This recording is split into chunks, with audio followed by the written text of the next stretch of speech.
გულგა შემთხვევა ზუგდიდის ერთ-ერთ საჯარო სკოლაში ორშაბათს საგაკეთილო პროცესის მიმდინარეობისას მოხდა, როგორც წყარო პიროვნებს გვიყვება მე-10 კლასის სამმა მოსწავლემ, ამავე სკოლის მე-9 კლასელი შეზღუდული შესაძლებლობის მქონე მოსწავლე სკოლის დამხმარე შენობა ნაგებობაში იძულებით შეიყვანეს, სრულიად გააშიშვლეს, მას ფიზიკურად გაუსწორდნენ, მიაყენეს სიტყვიერი შეურაცხყოფები და ემუქრებოდნენ გაუპატიურებით, პარალელურ რეჟიმში კი ვიდეო გადაღებას აწარმოებდნენ.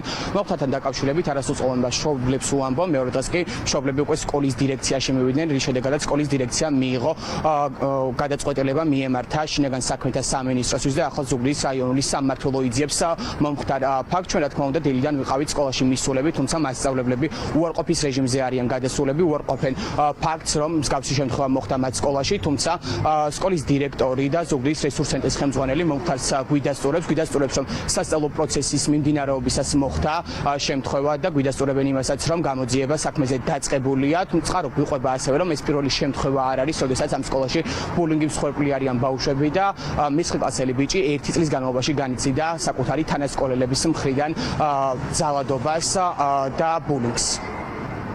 საგაკეთილო პროცესი არის ეს იყო შესვენების პერიოდი. მანდატური სამსახური მასწავლებლები ჩაერთო ეგ. ამ შემთხვევაში, როდესაც დამხმარე შენობაში ხდება მსგავსი. არ ხდებოდა დამხმარე შენობაში. არა, მოთხოვილებს, რომ პირველი შემთხვევა არ არის, როდესაც ამ სკოლაში ბულინგის შემთხვევა ხორციელდება. იცით, ბულინგი ზოგადი პრობლემაა, ბატონო ჩემო, მარტო ჩვენი სკოლის კი არა, ზოგადი პრობლემაა.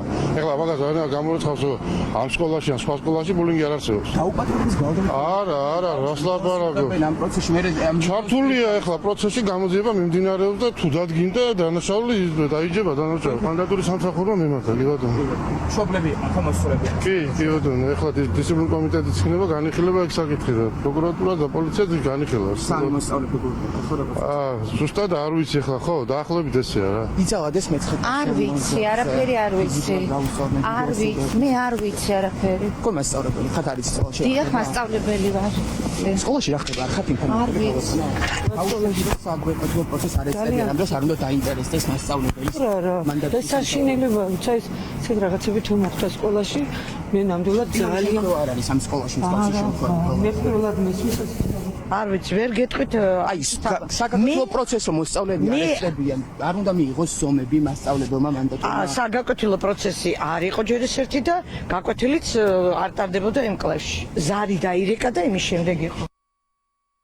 მე-9 კლასელ ბიჭს გაუპატიურებით რომ ემუქრებოდნენ, მე-10 კლასელი ბიჭები ამაზე რა ინფორმაციას ფლობთ? ნუ ფაქტი ცნობილია რომ რაღაც მოხდა, მაგრამ მიმდინარეობს გამოძიება. სკოლამ როგორც გაიგო, მანდატური სამსახური ჩართო და მანდატურმა რამდენადაც ვიცი დაუკავშირდა შესაბამის სამსახურს, რამდენადაც ვიცი სკოლის ტერიტორიაზე. მოგვაწოდა ინფორმაცია, რომ ეს პირველი შემთხვევა არ არის. ვიცი, ახლა რაც მოხდა, ეს საუბარია რომ რაღაცა ორშაბათს ყოფილა მსგავსი რამ, სამშაბათ დილისთვის იყო ცნობილი სკოლის დირექციისთვის, დანარჩენი არ ვიცი, ხა რამდენად ბულინგი ხდებოდა მანამდე. ფაქტზე გამოძიება შინაგან საქმეთა სამინისტრომ საქართველოს სისხლის სამართლის კოდექსის 126 და 150 მუხლებით დაიწყო, რაც იძულებას და ძალადობას გულისხმობს. მოსწავლეები უკვე გამოიკითხნენ და ახლა საგამოძიებო უწყება უნდა მიიღოს შესაბამისი ზომები.